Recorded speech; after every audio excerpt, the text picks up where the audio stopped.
Hey guys, welcome back to Game On's October horror RPG countdown that we're doing this year. It's the Spookathon! Yeah! We're on number 1, so... Oh yeah, let's recap. This is the third in a 3-part series of videos where we count down, each of us, our top 3 spooky modules or adventures for horror-themed, or at least adapting to horror-themed games. And so we are now at the number 1 video, the number 3 video, which covers the number 1 picks. So that's where we are. If you haven't seen the first 2 videos, watch those first. Yes, and we will have links somewhere. I think they're up there. We have to pretend like we're in the screen. We're really sophisticated about this video stuff. Yeah. Anyway, we're all about the content, guys. Work with us on the special effects. Yeah. So, my number 1. I mean, you kind of led to it. You foreshadowed it yourself. It is the ubiquitous. It is the go-to for many generations. Literally, it's been around for like 30 years now. The Haunting from Call of Cthulhu. That is my... It's a classic. Number 1 pick. Why? So, a house in Boston, Massachusetts has had quite the wild history. It's now abandoned, but Mr. Knotts, the property owner, wants to sell it. And there are rumors that it's haunted, but he wants you to go check it out just so you can clear its name. Oh, so you're working for the guy trying to sell the house? Yes. Nice. Yeah. No agenda there at all. This game is... It has been in, I think, there's 7 editions of Call of Cthulhu. It's been in 6 of the 7. That's how, classic it is. Yeah. It is you were going from my number 2 pick to where you're going into this, like, fun kind of, it's not this haunted house that has, like, some ghosts and some interesting storytelling into a very dark and gritty kind of, we're going from Ghostbusters to The Exorcist. It is something that, fathers and sons can talk about because they've probably both played it if they both play Call of Cthulhu. It is something where you can go to Gen Con and just bring up The Haunting, and if there's 100 people around you, 70 of those people will know exactly what you're talking about. Yes, they'll have a story about how they went through it. Yep. This is a slow burn investigation. It is a very atmospheric game. It is not the kind of game for somebody who wants to kick down the door and run and gun. This is the kind of game where they have to explore a house and figure out what the heck happened here. Yeah. And what you're talking about is really a hallmark of Call of Cthulhu in general, right? Yes. Like, there are adventures in Call of Cthulhu where there never is a combat scene. Yep. So just know that going in. If you're new to the game, that's not, bashing monsters is not what this is about. No, bashing monsters, you'll get bashed back, and you won't be bashing them back after that. Don't be bashful. Yes. What I really like about it is that it gives roleplay opportunities. It gives... there is ability for combat in here. Yeah, no, it can happen. Yeah, I'm not saying it doesn't. I know. But it's possible to go through one of these without getting in a fight. Yes, and there's something about Call of Cthulhu that a lot of people might not know is that, like, sometimes you have to do a lot of research with your characters. So, you're not necessarily just going to the house. You'll be around the city trying to find different ways to learn about this house, like police reports and the library and the holo records. And you have to convince people to tell you what you need to know. Yes. So intelligence and charisma-based skills, important. Big muscles, big guns, probably not so much. They give you handouts for this game. And what's really nice about this game, it's free. So, yeah. So The Haunting, Link in the description right now. You can go and get the quick start rules for the Call of Cthulhu game 7th edition. That's all you need to run this game. That and 2D10. And you're good. The only thing that I don't necessarily like is that this is a game designed for beginner keepers to learn how to run the game. I wish that they gave you a little bit more description on how to, like, again, describing the rooms. Mm-hmm. They give you box text, but they don't give you, I feel like they don't give you enough sometimes. Sure. But there is a remedy to that. There is a company called yogsathoth.com. It's a website. There are so many fan-made alterations to this that you can just go and get one for free.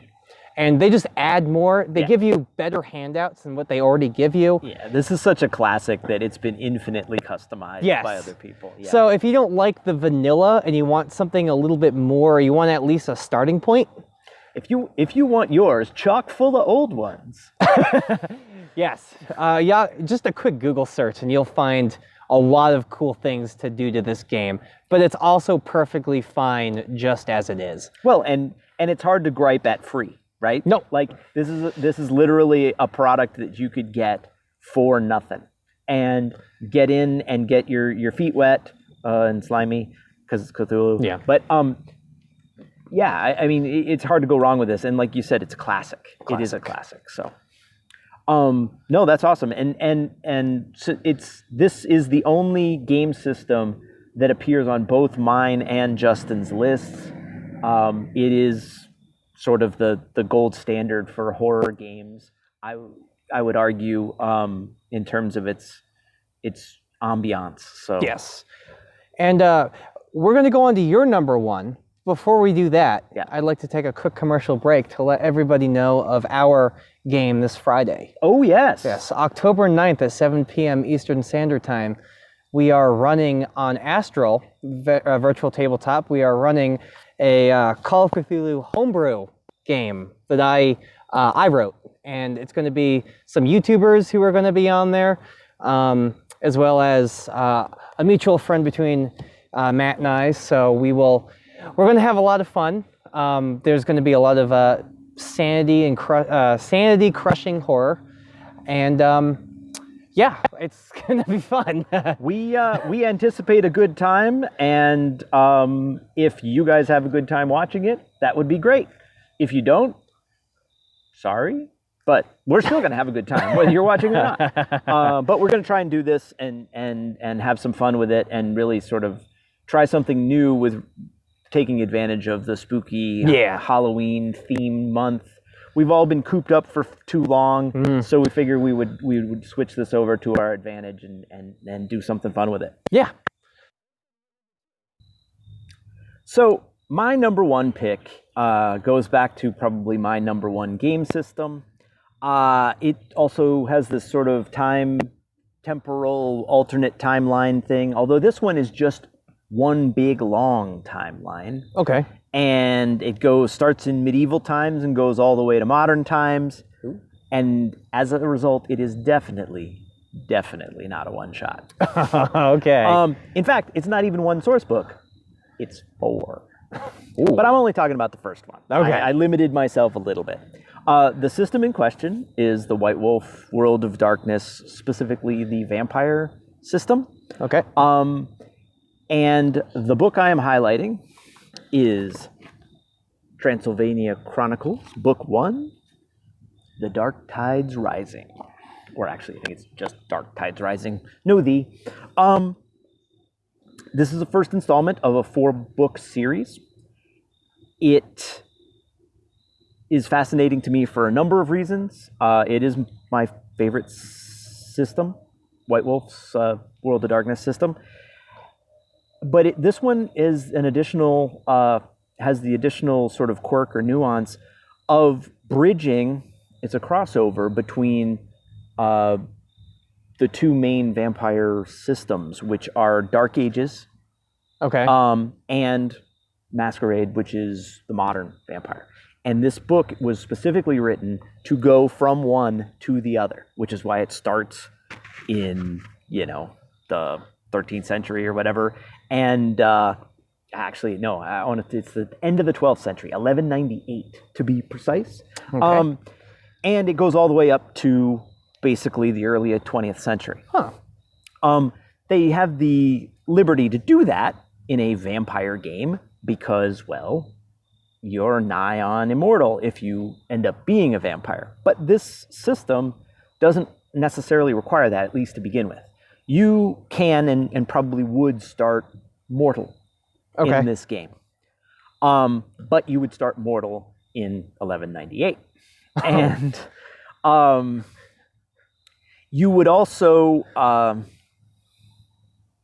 be dropped into probably the most classic geographical setting for horror, or at least vampire horror, in that it is the Transylvania Chronicles. So you're stuck in the Carpathian Mountains in Romania in the Dark Ages. I mean, Yeah. So it does use the World of Darkness ecosystem, which I don't think there's any debate. It's the most expansive horror-themed game franchise of all time.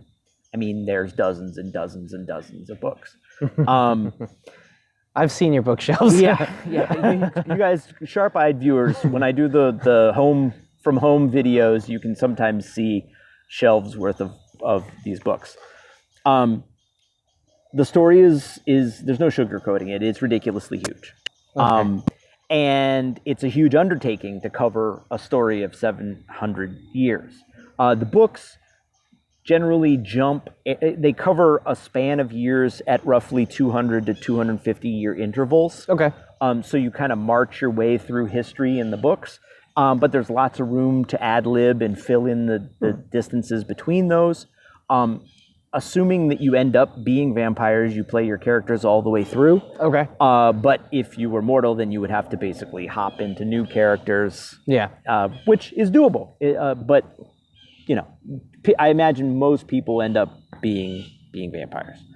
But the within each book, the chapters are set up or divided into individually runnable scenes. Okay.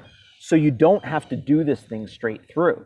You can spread it out. So you could almost make these like little mini. I don't know that a full chapter is a one shot, but I guess it could be, or at least it could be a 1 or 2 or 3 episode chapter that you could play as a mini adventure unto itself. But then you can string these along together and make a chronicle out of it. Just a word about the setting on this one because it's so good. All right, I say 1198 is the year that they place it, not just randomly. Okay, historically that is a pivotal time in Europe. I mean, Richard the Lionheart's king. He just came back from the Third Crusades. He's at war with France. There's a new pope that just takes over who starts ramping up a crusade to take Jerusalem back. The Byzantine Empire is kind of so the Fourth Crusade sacks Constantinople, which changes the face of the world. And there's some guy named Genghis Khan who's getting up some steam in the east. I've heard of him. And smack in the middle of all of these world events, the things that like form entire chapters in any history book, all at the same time, basically, is this craggy little mountain range called the Carpathians, which prevents the Byzantine Empire from invading Europe, and it kind of prevents, Asia Minor and sweeping hordes of Mongols from riding into Europe. So it's an important little scraggy group of mountains that's run by these warlords that are all fractured, and here you are, a bunch of players that are supposed to set up a fortress to guard all of these things in these mountains. And as if the warlords weren't bad enough, there's these rumors of these other beings in the high mountains in Transylvania that are even more horrible. Okay. So yeah, I mean, good setting here. A lot to work with. So this book, the White Wolf stuff, it was kind of dominated the 1990s and revolutionized role-playing in a lot of respects. They threw scads of money at producing beautiful books with rich in narrative history and just sort of feel in a way that a lot of games had not tried to do before. I mean, they're dramatic to the point of being melodramatic at times, but it really elevated the art form of role-playing game creation. So the things that I like about this game, this particular module, and some of the same things I like about all White Wolf, the insane levels of historical context. I mean, they thread real history into their sort of fictitious, mythos with the vampire stuff so seamlessly that you literally learn things by reading these rule books that are true, but then you learn how to exploit them for fictional purposes. So it's beautiful stuff, in my opinion. A huge, richly developed cast of NPCs, some of whom are really important VIPs in the vampire universe. So you're going to be swimming with the sharks in this one, which will be fun for people who know the system, because you're going to rub elbows with some pretty notorious names. And not just the obvious ones that you think because you're in Transylvania. The materials and the structure promotes the drama and immersive role-playing in a way that most systems don't. Okay. So this one is set up to have that sort of immersive vibe, like the lighting and the mood music and whatever else. I mean, this if there was any game system that was going to give you the tools to do that sort of almost virtual reality immersion, this is the one. Yeah. So by far my favorite for the horror-themed stuff. I have all 4 of these books and a gazillion others that tie into it. They can easily suck you in and end up getting you to buy 8 books to get the full picture of a story. But honestly, even this one book by itself, which you can get for sure on DriveThruRPG, and I didn't look up if it was available on the other one, but they're kind of linked, so yeah, no, I'm sure it is, and these were produced in enough numbers that they're out there. You can get them, both in digital and print form. So yeah, that's my pick, and it's a good one. Awesome. Yeah, that sounds like a good one. Yeah, I'll have to give it a shot. Yeah, but buckle in, because I mean it's the kind of thing you start and you'll still be working on it next year. Okay. Running it, because the story can just go expansively to infinite lengths, really. One book every October for the next. Yes. Plan your decade, folks, because we have your material. Yeah, so that's my number 1, and yeah, I'm actually pretty stoked about our whole list. I think am too. Some good stuff here, and obviously we're excited about the game that we're running. Yep. You want to do the official plug again? Yeah, it's going to be right here on this channel. We're playing it on YouTube Live, October 9th at 7 p.m. Eastern Standard Time is when we're going to start our stream. This could be fun. A lot of the people that you probably watch are probably in it too. So we have some highfalutin YouTubers on there with us. Oh. Yeah. Prestigious. Yeah. So, hey, let us know what your number 1 is. And now that you know all 3 of our top 3s, tell us what you think of the top 3s. Seriously, tell us what you think of these games if you've had experience with them. The good, the bad, the ugly. I mean, honestly, these are our picks. They're purely subjective. We think we're pretty smart, but then, well, we would, wouldn't we? We may not be. So tell us if we're not. Tell us why these picks were not the right picks. Tell us what we should have picked instead.